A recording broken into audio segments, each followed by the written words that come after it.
Hele qarayınız arkadaşlar. Siz hele qarayınız, siz şahitler buldunuz barınızda. Siz eşittiniz. Şu ashablar eşitken zatını, ashablar görgen zatını, bir de şeklenmeyen kuyda. Hele yeter. Bir de şeklenmeyen kuyda. Siz bildiğiniz Peygamber aleyhissalatu vesselam şu namazını yürütkenini, çarkı cehennemge haram olacağını, yaxşı amılar götürürlerini. Şu hadislerini eşitip, şunun amel etetürk gelgen. Nice ulu alim olsa da, nice prastoy okuman adam olsa da, daha artık eşitip bulmayı. Şu bar, boligi sallay. Başından akın bir. Senin yüreğini al, elini Allah'tan tila. Ya Allah'ım, ben hala bugünçe şunu yedim. Allah'ım, bana kuş kuvvet berdi Allah. Şu yaxşı amalar götürürler Allah'tan et, Peygamberin sünnetini yürütür Allah'tan ettir. Tila güzel Allah. Her yaxşılarını eşitken zamanla tilama gerek. Tilamasan mima o şey get kalaşıyor. Her yaxşılarını ekine Allah'ım bizge de nasip et. Allah bizge de tavfik verdi. Kuvvetsin daha gelmeyeceksin. Qarayız ahirinci hadis. Nahana usalli 1119. hadis. Ayşe radıyallahu anha ayta annen nabiyye di. Ayşe ayta ahlusu millen anası. Peygamber de bayta sallallahu aleyhi ve sellem. Kana iza lam yusalli arba'an qabla zuhri sallahunna ba'daha di. Tuş namazını aldığında şu 4 rekat namazını kılmaga yetişip olmaya kalsa belki bir uzur bol kalatçı. Namaz qamat eti koydu. Cuğunmaga ne? Hazır cuğunlu zaman kalmaya kaldı. Mesela şöyle bizzat bu alıp bahana. Ya birden gelip geç yetiş al cama namazga. Bar namazga koşuldu mu tuş namazga? Şöyle kılıp olmaya kalsa Peygamber aleyhissalatu vesselam.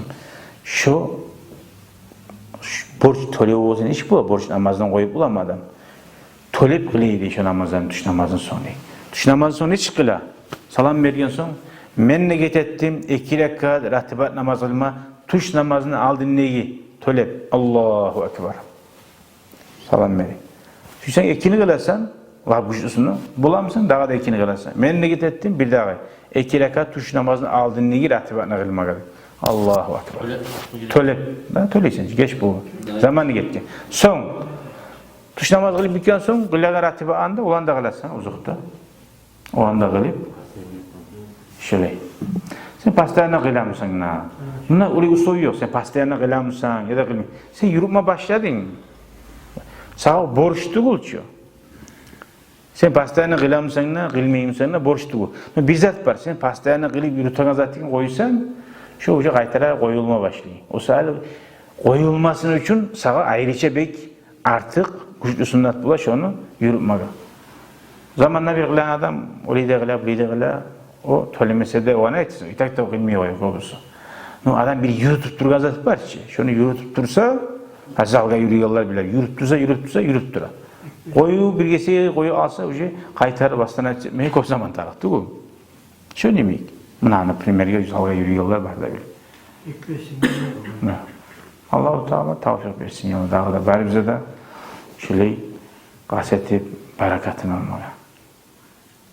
Şöyle yürütken adam ne der ki, Havacı cennet ortasında kanatıyor.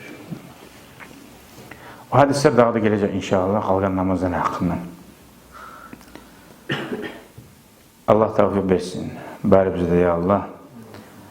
Allah-u Teala razı olan yollarda yürümeye, Peygamberini sallallahu aleyhi ve sellem'in şefaatini almaya, sünnetten yürümeye.